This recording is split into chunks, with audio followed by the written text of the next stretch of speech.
Hello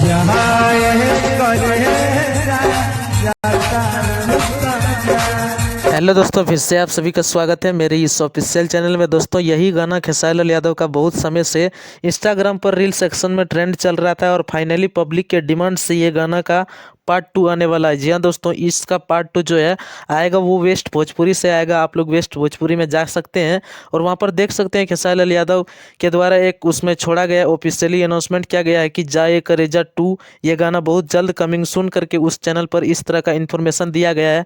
बाकी दोस्तों, जहाँ तक मुझे लगता है इस गाने को लिखे होंगे कृष्णा बेदर्दी जी और म्यूजिक होगा आर्या शर्मा का, क्योंकि पिछले गाने में यानी कि नींबू खरबूजा वेल 2 में उसी का सब कुछ था। बाकी दोस्तों, आप लोग वीडियो के बारे में क्या कहना चाहते हैं कमेंट बॉक्स में जरूर बताइएगा और चैनल पर नहीं है तो चैनल को सब्सक्राइब करके ऑल पर लाइक जरूर कीजिएगा। मिलूंगा फिर एक नए वीडियो के साथ, तब तक के लिए धन्यवाद।